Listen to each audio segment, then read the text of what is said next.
Hey folks, it's Foolery, back at you with another quick hobby update. Excuse me, I am shooting this. Got a little bit of allergies going. I do apologize if I kind of cough a little loud. I'll do my best to try and edit that in post. I've got some fun stuff to share with you today. So, something that's been on my to-do list hobby-wise for a while. I was just waiting for it to come in. We have Guards of Traitor's Toll. I pre-ordered this set a while back.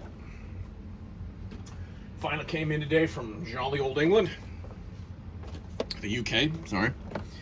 And I got the full package, so I got Guards of Traitor's Toll, I got the Busy Streets expansion, and also got the Guard roster sheets.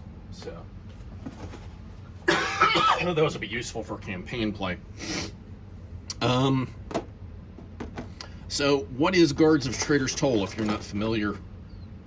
Think of it as, well, it's made by Grey Finale Games, the guys who make 0-200 Hours. If you've not played 0-200 Hours, it's a stealth, what I would call a tabletop stealth skirmish game, where you play like British commandos or French revolutionaries versus Nazi occupiers. It's a fun game, very interesting game, very different kind of game. Excuse me, I'm gonna get some of this water.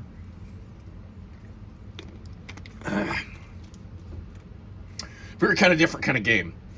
So Guards of Traitor's Toll uses similar system, but basically what this system is used for is you, rather than controlling like a squad of British commandos, you control a squad of town guardsmen who are protecting this city called Traitor's Toll, which is this like medieval fantasy, very D&D city that's in this mountain, that's on the mouth of this mountain pass between two kingdoms, and it's this like sort of, it's kind of like the Republic of Venice back in the olden days, where it's this like independent entity that's not under any direct rule of any sort of king or anything like that. It's run by a bunch of, I guess he's called like the Baron or something. He's like this big boss guy, and he owns this city with an iron fist. And his family, the Lords, they all, as part of their like having the privilege of operating and living in this massive city and doing business in it, they have to give up guards. They have to bring forth guardsmen, hire on guardsmen to protect the city as part of their tithe to the Baron. So you create a squad that's controlled by one of these lords, and then you make a city of terrain. In my case, I'm not using like the official Sarissa Precision like terrain they made for this game, but I've got a bunch of Sarissa Precision Mediterranean city buildings, which are very timeless. I've used these for Dead Man's Hand games, for like Spanish colonial stuff, and also Blood and Plunder. These make really good buildings for kind of a Spanish colonial thing, because it's got that Mediterranean flair. But I'm going to start, I've got some more buildings, and I'm going to build this city. You want about like 6 to 9 buildings, I understand.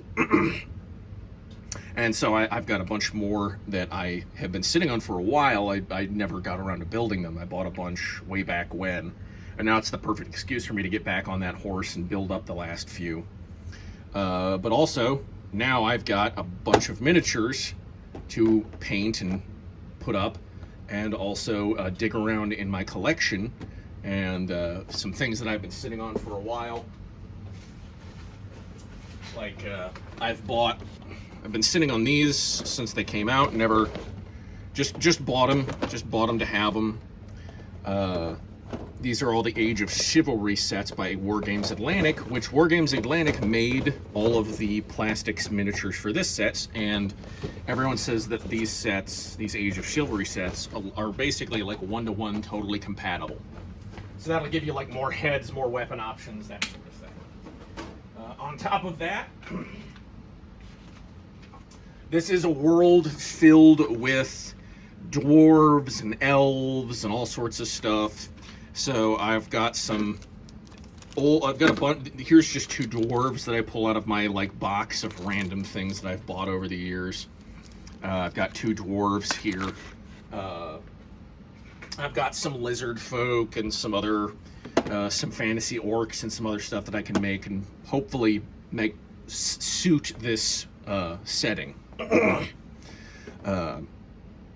But let's get to the unboxing, shall we? We'll start with the core set. Now, to be clear, the core set's all you need to get started. Even then, if safe, like you're like somebody who plays a lot of D&D but likes the miniature side of D&D, you've probably got tons of guardsmen and little fantasy miniatures and maybe even a bunch of buildings that you could use to play this game. And eventually there will be a version of this set, as I understand, which will just be the rules and the counters and the cards. You won't have to buy the miniatures. They're eventually those things will be available on their own. But you know, I was really excited for this game. I wanted it, and I will never say no to more miniatures. So, more plastic for the pile, as it were. So we're gonna pull out whatever comes out easiest first. So we got our rule book here, and I got the PDF of this. And this is a real nice, like, what is that? 8x10, real tiny little book.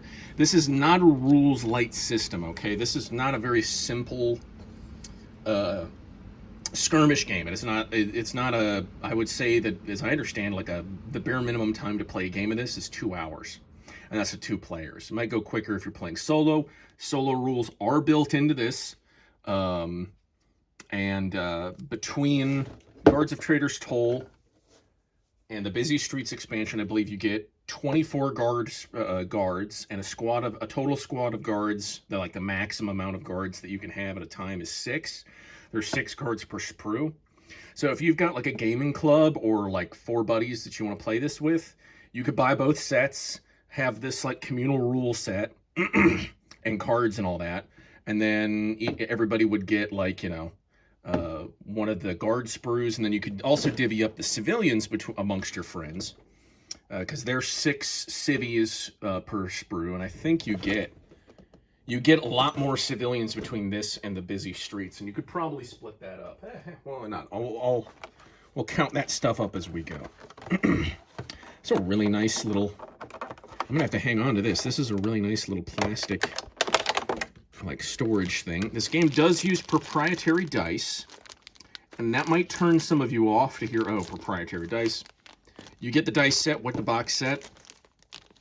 And as I understand, there is a way to like translate all of these into like D6 icons, but it's for the sake of speed to like all of these. The dice system itself, the way you roll and check for things, is very, very simple.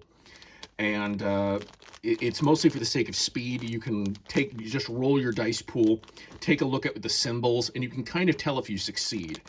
A success is always on 3 swords. So if you're rolling, like, say, 3 dice, all you gotta do, here, I'll just take 6 dice out of here.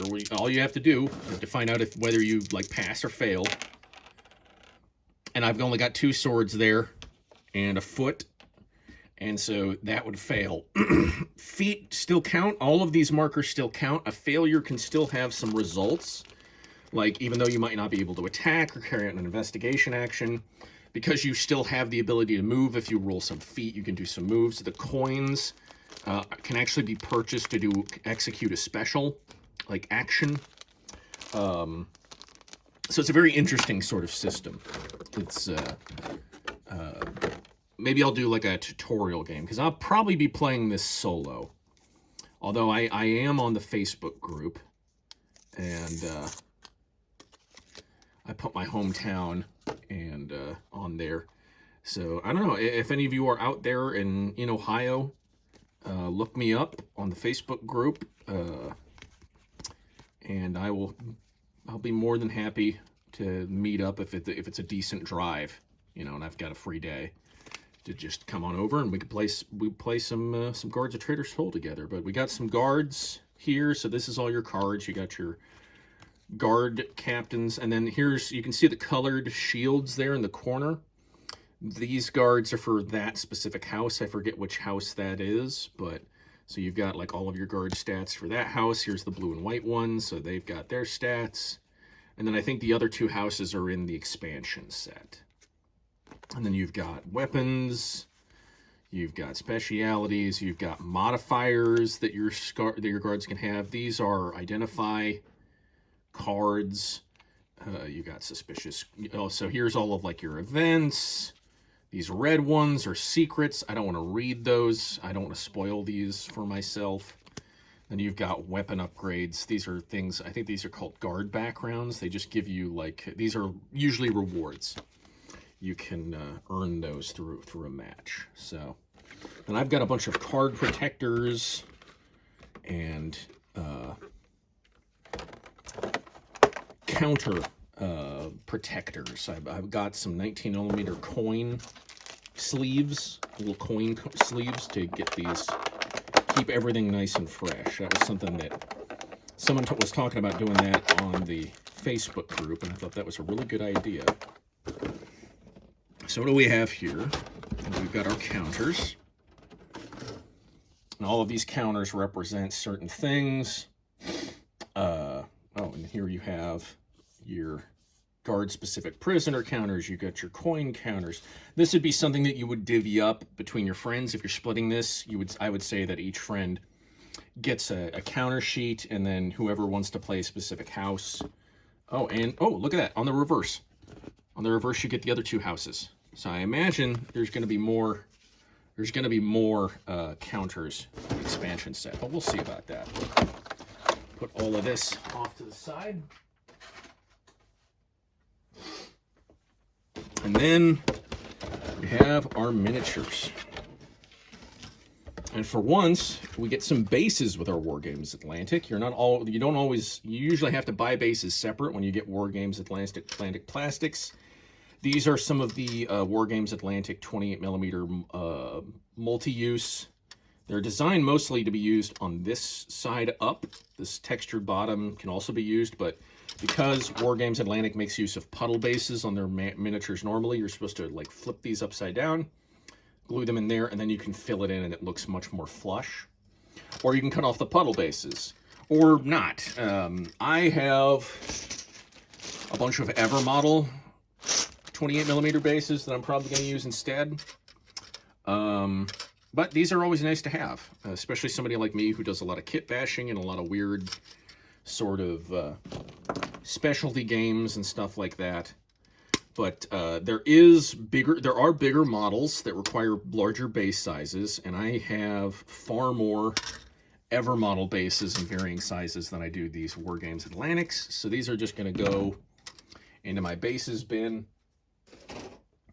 And I'm just going to use my usuals. But here we have a guard sprue. You get all sorts of fun stuff. And these guys aren't like in your sort of stereotypical combat positions. There are some like action poses, but a lot of these sets make these guys look like they're on watch or at ease. It's far less like action driven. It's a little bit more mundane in their posing. But you get, and there's so much good kit bashing stuff. Like there's this bundle of weapons right here. There's a goose. There's a treasure chest. Yeah, a little treasure chest. You've got a guy holding a writ. You got a lantern. You got a torch down here. A crossbow. You got shields. Cape. Just all sorts of fun stuff. I'm already seeing some fun heads. I'm seeing some lady heads up here. You've got handcuffs. This is a really very, very useful set. I think more than I think people will like realize. I would also say that Guards of Traitor's Toll isn't necessarily a starting game. If you're looking to getting into kit bashing and mixing kits and doing all sorts of fun stuff like that, this is a great place to start. It's a fantastic project game. And here we have our villager set, and this sprue is just nuts. It is just nuts. How many heads? I mean, it's War Games Atlantic, so you just get so many heads. There's just you got heads here, heads, heads. So many heads. You got cowls. You've got just about all of the arms I'm noticing are open-handed. I mean, there's a few with props. Looks like you got a knife, a cane, a fan. Looks like there's like a staff. Yeah, there's like a staff there. You get a mining axe. You get some stuff with some other things: an axe, a pickaxe, a club with a nail through it. But you've got sickles by themselves. You've got potions, ladles. Looks like there's a bird. There's a bucket. There's a skull. Candles, telescopes, teapot. Good Lord, you've got necklaces and neckerchiefs and masks and scrolls. You got a fish. My God, there's just so much stuff on this sprue. I'm losing my mind. Oh, you've got like fire. Oh, that's for the magical. Yeah, there's like citizens who are magic wielders, like wizards and that sort of thing. So you've got like, yeah, there's a wand there.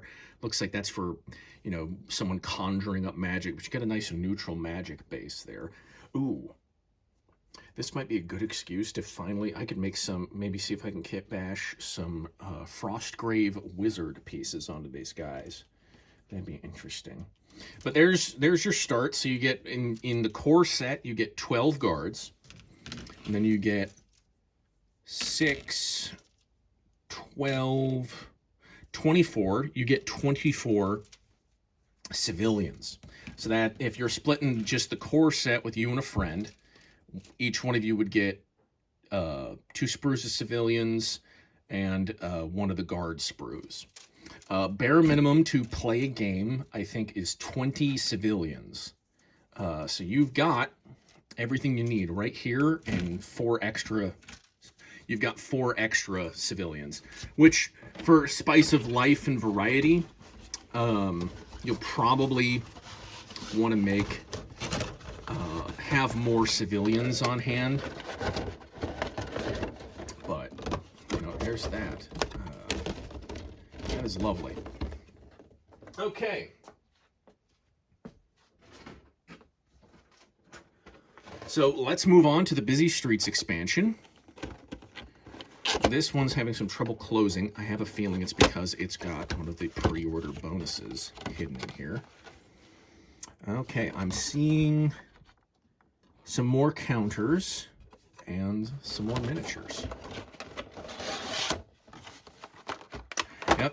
So one of the pre-order bonuses, I guess it's not a pre-order bonus, but if you buy the complete version, they essentially throw this guy in for free. It's the Drunken Dwarf miniature. It's a MDF base there, but yeah, you get this he's called the Drunken Dwarf. He's just leaning on his warhammer. He's got his tankard. He's hey, how are you, fellas? That kind of thing. Break this out. We get 1 more sheet of counters. Okay, so not enough counter sheets to go around. So it might be if you're getting a complete set for 4 friends, you might want to make it so that the counters become communal. They don't sell them on their own yet, but I'm sure you could make some photocopies. That might not be legal, quote unquote, but that's one way. I would not encourage piracy, but why not? If one of your buddies wants an extra set of counters, be the nice guy, hand out all the nice ones to people, but get some photocopies of these from your friends. At the very least, you've got enough. How many do you get? 8, 12. You'd get enough of these so everybody would get 3 of their prisoner counters. So at least there's that. But how many more sprues of civilians do we get? We get 1, So you get 2 more sprues of guards. Yeah, 2 more sprues of guards, 2 more sprues of civilians. So that would bring your civilians up to 36 civvies. It's an odd number to be divided up by 4 people, but I'm sure you could figure it out. Especially, you have enough pieces, enough bits, that you could clip a few extra figures to hand off to whoever, wants the leftovers. But, or you're gonna, if one person in your gaming group wants to be like the DM or the host of the communal set, and you just want to hand these off for a few extra, just so everybody gets just a single guard sprue and a set of bases, you're good to go. And we got some more of the War Games Atlantic sprues. I'm gonna clip these real quick and throw these in my bin. And then we've got more.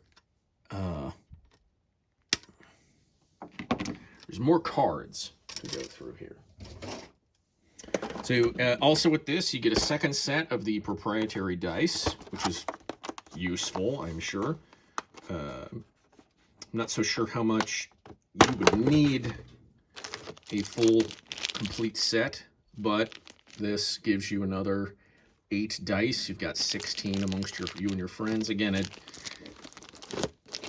probably hard to figure out how to split this stuff up. You might just want to have somebody who takes on like the lion's share of the pricing.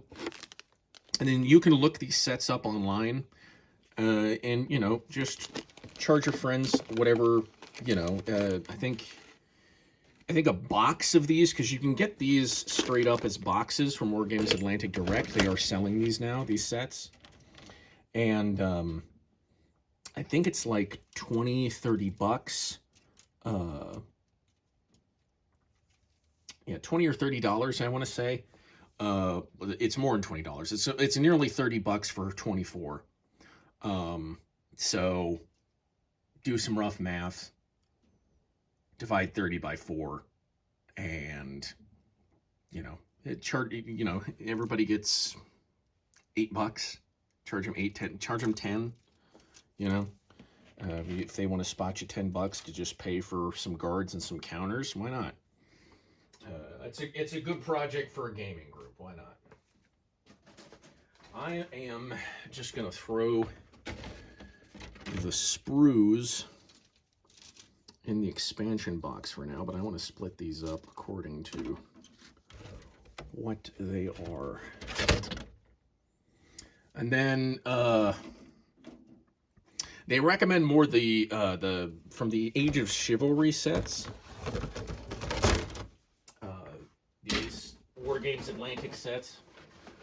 They recommend more so the Peasant Levy and the Foot Sergeants. These 2 sets, Foot Sergeants and the Peasant Levy. You get 30 of the peasants in these sets. You get 24 Foot Sergeants and Foot Knights. But they say that, at least amongst the pieces, these 2 are more ubiquitous and you get more use out of them. This would be a good set, I would say, for making your captains. Because your captains are all supposed to look all fancy and special, and these guys are Foot Knights in like full chainmail. So these would make it. This would make a good set for making some more special-looking fellas. You can also use those bodies to make like mercenaries and fighters, because if you look in the rules, like I have in the PDF, there's all sorts of different civilian archetypes that you have to have. And you kind of want to have an even divide amongst those. I think it's there's like 4 or 5 different archetypes, and then you want to divide your civilians up to have like essentially an even number of those different archetypes, because it's very possible that the suspects, as you play this game and have to identify suspects of crimes that your squad's preventing and all that, you have to train of thought, work with me. You have to hunt down those specific suspects, and so those suspects will be identified by those archetypes, and then there's like modifiers to those archetypes, like someone with no shoes, or someone with all this other stuff that you can find is absolutely there on the tin for the I'm gonna do some efficiency here. while I'm talking, while I'm prattling on to y'all.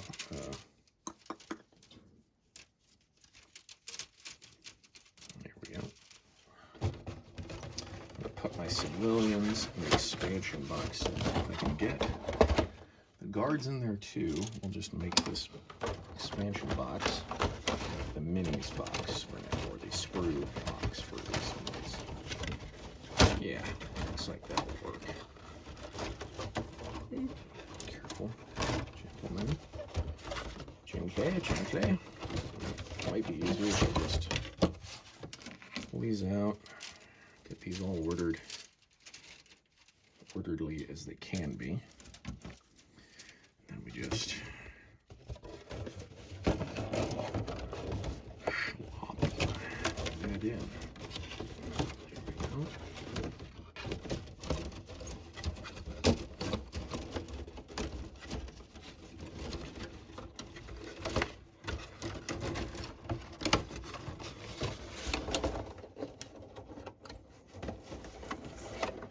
Oh, nope, too many. Just too many. All right, we're gonna keep the guards separate for now.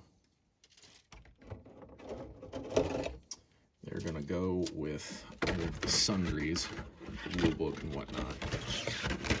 And this one, I'm gonna have to do some editing here, because that is not exactly very engaging content. But yeah, there you go. That's Guards of Traitor's Toll. Fantastic project game. I've been stocking up for a while on some like various additional sorts of extra goodies and whatnot. I think I'm going to have to find something that's a better fit for these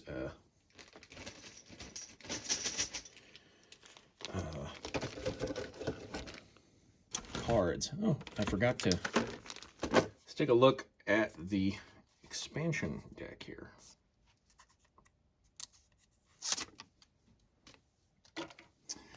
So I'm already seeing here that the expansion deck has does not add that many more secrets, but I don't want to read those. I want to keep those secret. I don't want to spoil myself on those. You got 2 more identify cards. These are basically, you would give this to one each player. And then, oh yeah, and then you've got your 6. Okay, so you have your 6 different archetypes. And if you have a minimum of 20, that's 18 divided by 2. That's like 2 of each guys, and then you can throw an extra of each one in. And you've got 24 guards. You got 24 civilians. So 24 divided by 6 is 4, so you would make 4 of each one of these types. It's pretty easy when you break it down like that. And you get more of these suspects and more of the major plots. And here we have our different factions. We have our guard captains for the black and green faction here.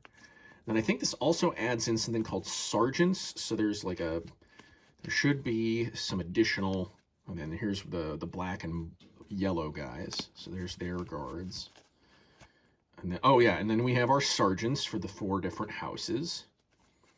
Then we have more. Basically, it looks like you get more of the same stuff as before.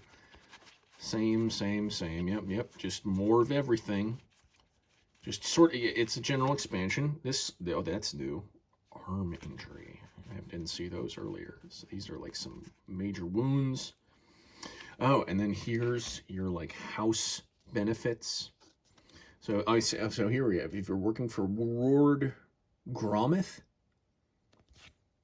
you have your options of these. If you're playing Lady Marin, you've got your options of these. You've got Lord Kalain, you've got all of these. And then Lady Erica, you've got all of this. Ooh, looks like Lady Erica's all about magic. Oh, so if you want to be more magical, you can work for the good Lady Erica. I'm going to have to bring out the card sleeves and all that and figure out a good way of good. I'll have a good bit. There's a lot of cards, man. I'm gonna be spending a lot of time.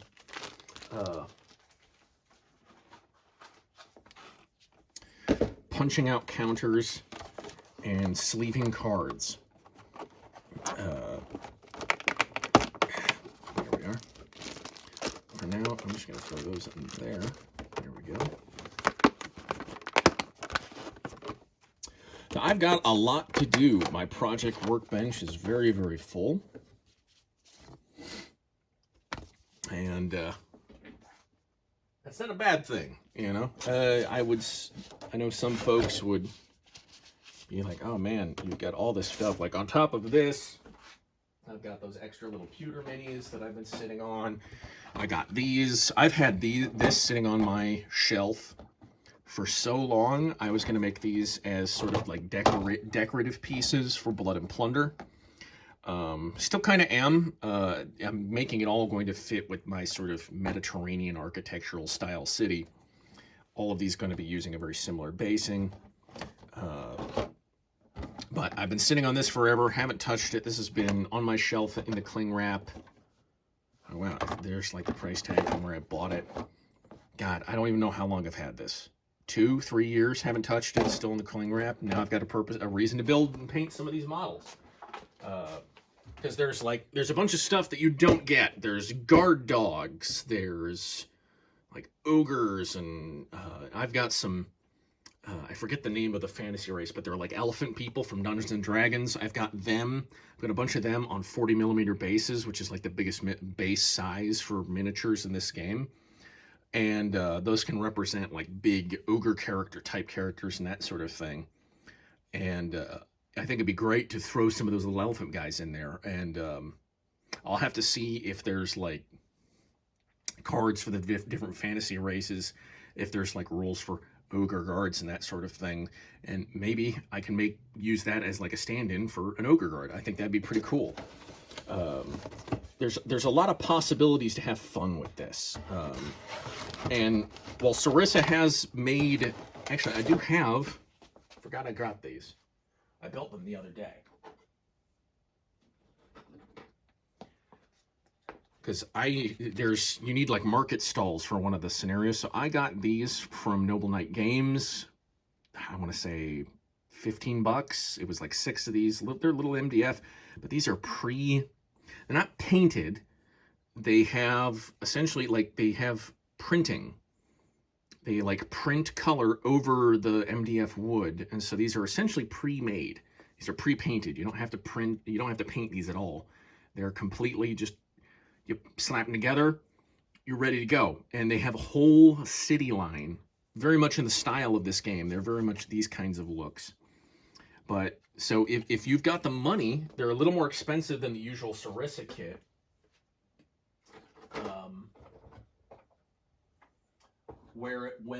If you look at Sarissa's prices, Sarissa does list prices in USD. And if you want to get Sarissa precision model kits and don't want to pay the insane shipping for buying directly from Sarissa over in the UK, Noble Knight Games usually stocks a lot of Sarissa kits. There's tons of other MDF model makers, some of them much cheaper and affordable, that are made here in the US that you can get these kinds of kits from. There's all sorts of like budget MDF, D&D houses, and for miniature gamings and that sort of thing. You can make a fantasy village to play this game pretty easily, I would say, and pretty affordably if you look around. But like this kit right here, I want to say is like $15-18, where like one of these houses is like, I want to say $30. So it's not cheap. These like pre-colored, pre-painted, whatever, however you want to define it, these buildings that they have, those are not cheap. But you have to balance the cost. If you don't have like a bin full of like cheap Walmart craft paints like I do, and my other my favorite thing to paint MDF with, I don't even call it painting, is acrylic inks. acrylic inks is staining. You stain the MDF. You get like a sponge brush, and you very, very thin, fine coats right over the MDF. The MDF soaks it up, and I will mix the ink with paint because that creates this just fantastic, you still get, it keeps a lot of the MDF texture. You can still see it through there. And to me, that makes your buildings look more organic. You get more of a plaster look with this. And plus, I'm not trying to win any painting competitions with my miniatures or my terrain. I just want it painted because, you know, at a distance, this is going to look better. Even in photos, this is going to look better than anything that's not painted, right? You know, I'm not trying to win any awards here. I'm not trying to paint Picasso stuff. I just want to have painted miniatures, painted scenery, because it looks good and it's fun, and that's why we do this, you know, right? It's for the love of the game, as it were. But I just realized I'm rambling on. This video is already 36 minutes long. I'm gonna have to do some editing, some other things. Let me know if this interests you. If you're interested in seeing some Guards of Traitor's Toll, maybe I can do some demo games. I've got a bunch of, like, they're not technically, you know, appropriate for the setting, but I've got a bunch of MDF Wild West buildings that would work just as fine for the purposes of playing a demo game. Just, you know, throw together a quick demo game after I build some miniatures before they're painted. And I've got like a bunch of little base tabs that I can use to color code them. And, you know, just play a demo game, walk you guys through the starter mission that's supposed to be the demo. And hopefully, with the combined effort of however big a community this game has, try to figure out the sort of correlative learning side of learning how to play these games as a community, as a group. And, you know, that way, if I find out things that I misunderstand in the rules, people can be like, I think that's supposed to work this way. Or somebody can be like, no, I'm pretty sure that's how it's supposed to work this way. And because that's how war game rules are, right? You know, as much as we like to think that, you know, war games rules makers are infallible and they will write up everything, you know, exactly as needed. Sometimes some stuff is lost between the lines, and that's okay. This is how we, as a gaming community, make the games better, or invent house rules to make things work more effective. There's nothing wrong with that. You can actually see, yeah, some of these pre-painted buildings by Sarissa. Here they've got these. So, yeah, again, they're not painted, they're printed. They've got stuff printed over it.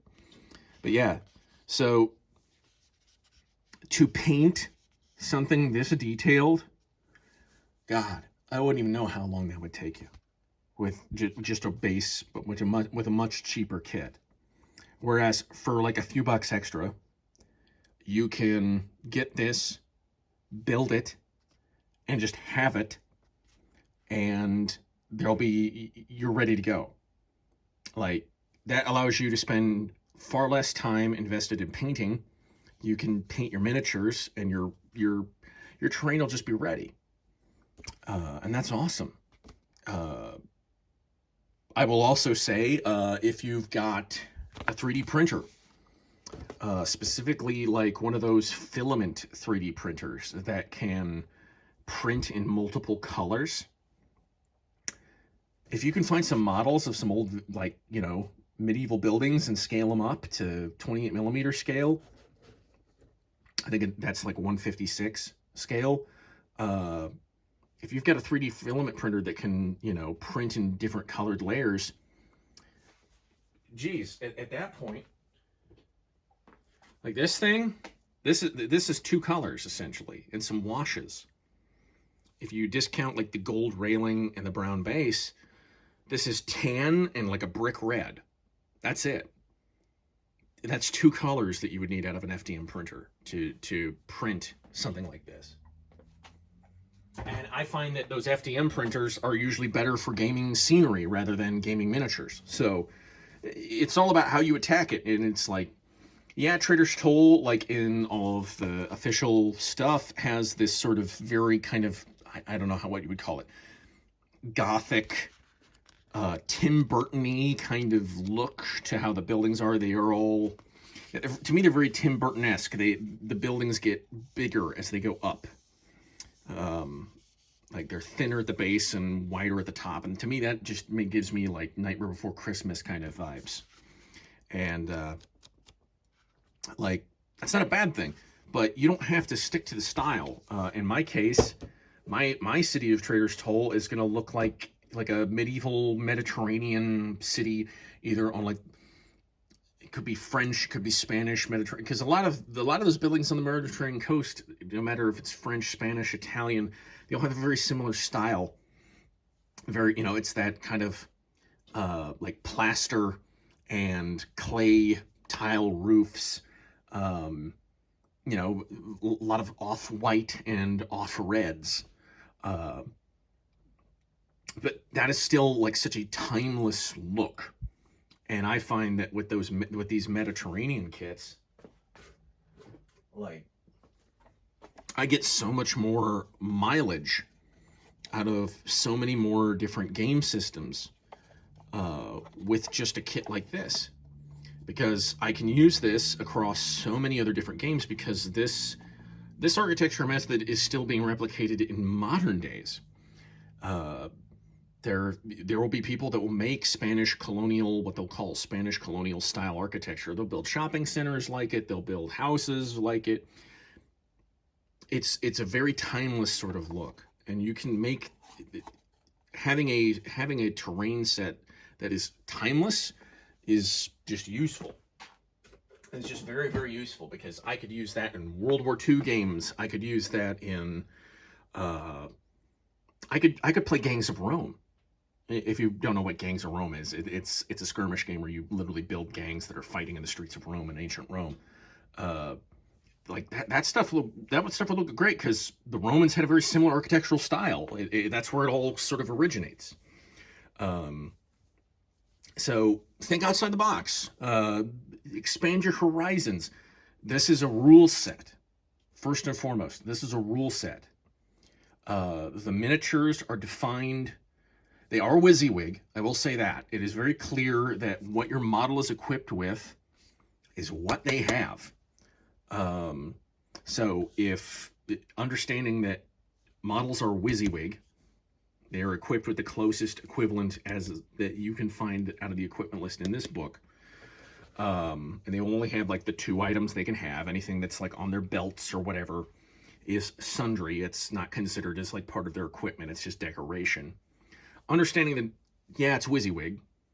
Well, this game is designed so that you want a diverse squad. You want somebody with a ranged weapon. You want somebody with a polearm, somebody with a light source, somebody with like rope or manacles. So you can build a very diverse sort of squad and get more mileage out of it that way. And so, but in terms of like terrain, in terms of like how the models look, I mean, hell, I was reading the rulebook, the PDF. They list crossbows and hand crossbows as weapons, but they have in parentheses next to them like hand musket and flint, like a regular musket. So you can build, like, you could use this rule set. You could set it more in the Renaissance, like the early Renaissance, or even the 1800s, with muzzle loading. The 16 to 1600s to 1800s.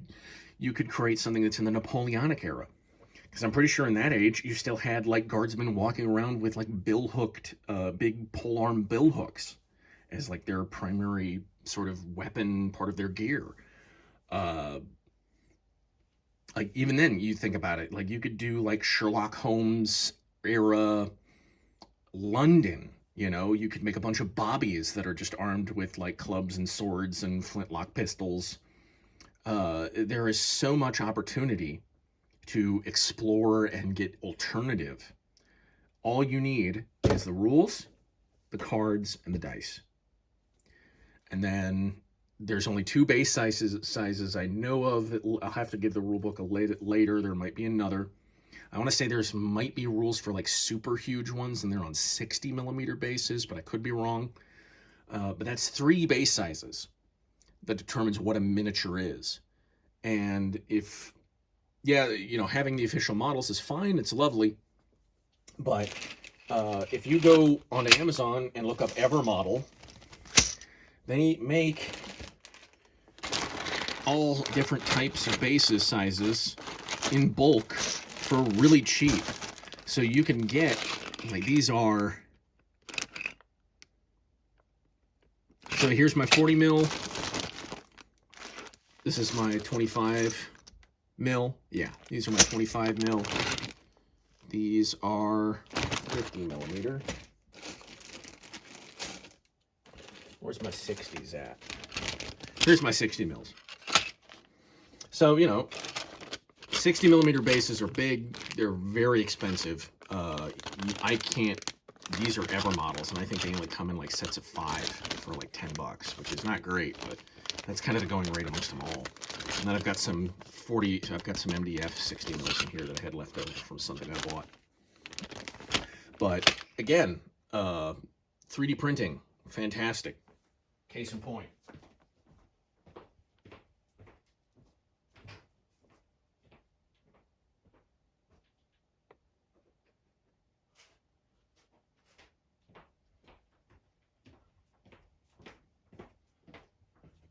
I use these for my 5 parsec games.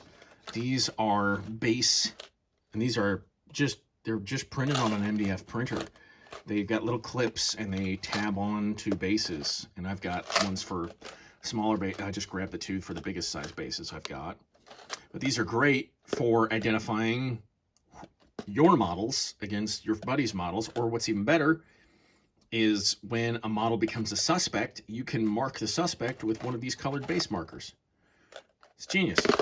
There's all sorts of little extra things like this that you can use.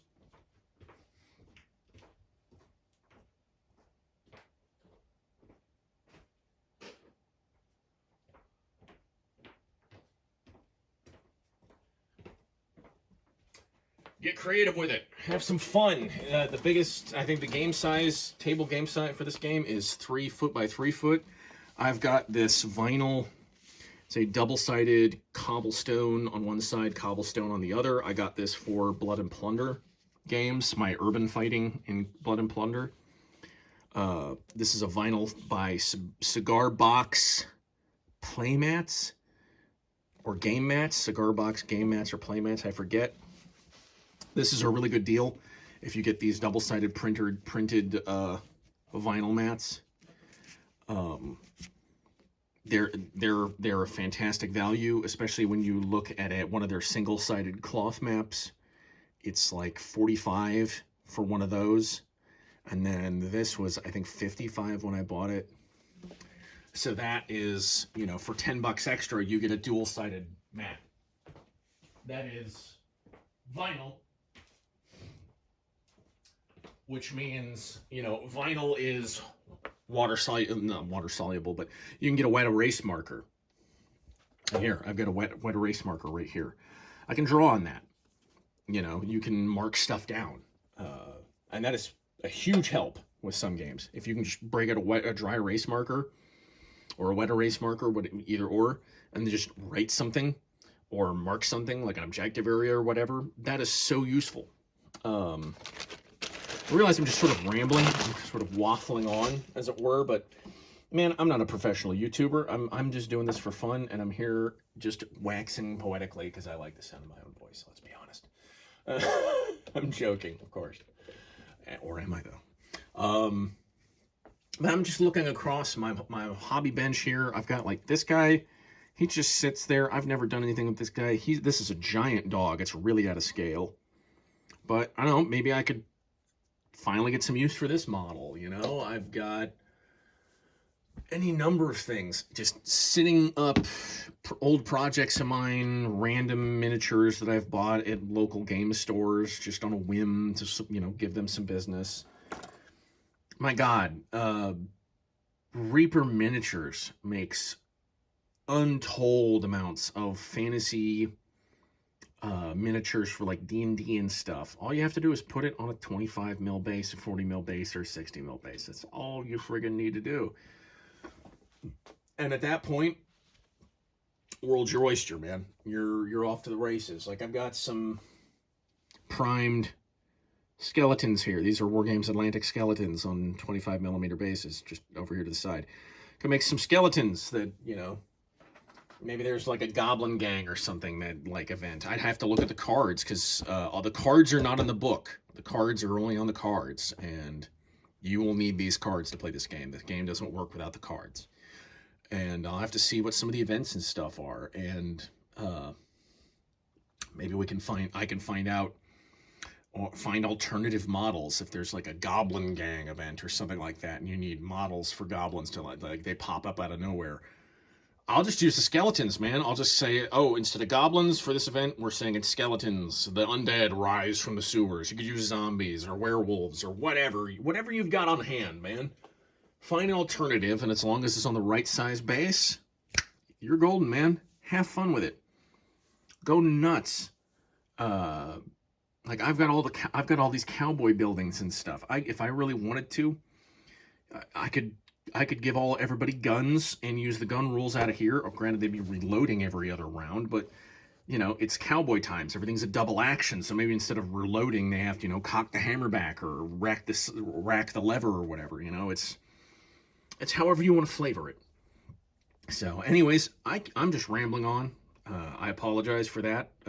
Hopefully you just sort of listen to this, what is becoming an hour-long video, and you know, hopefully you just listen to me ramble on, paint some miniatures, build some scenery, read a rule book. Well, don't read a rule book. I find it's hard to read stuff while I'm rambling on like this, but just go nuts. Have some fun.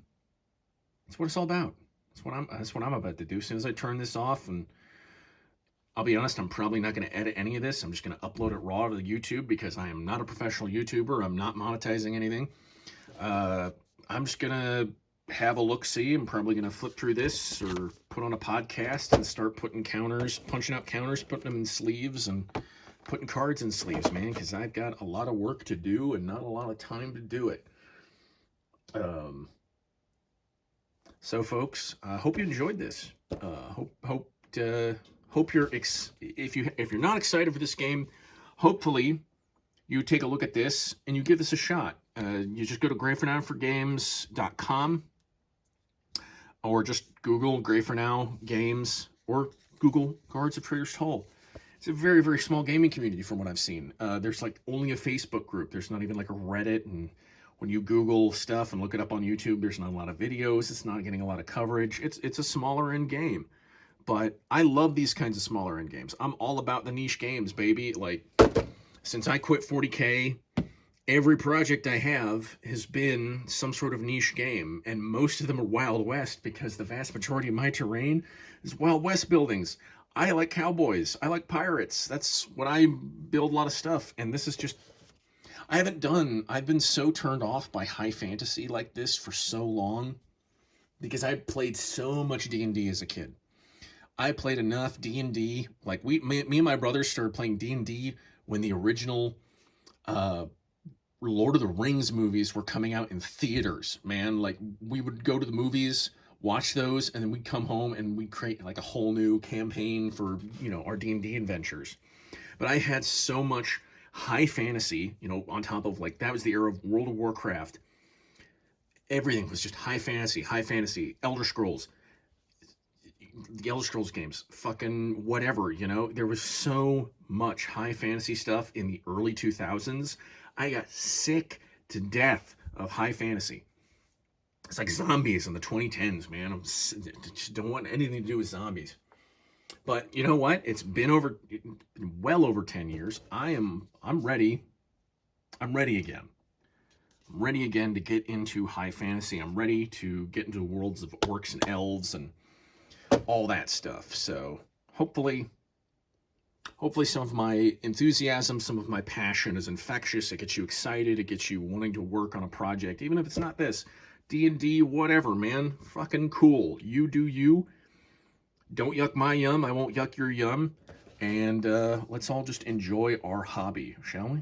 I think that's a good enough message. And hopefully you enjoyed this little preview of Guards of Traitor's Toll. And if you're interested, hit a like button, leave a comment, let me know.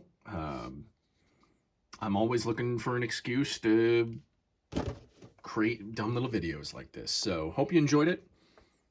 Maybe subscribe or don't. I don't care one way or the other. You do you. I'll do me. Leave a like or a dislike. I don't care. Fucking do whatever, man. It's all good. Anyways, I got miniature stuff to do. See you in the next video.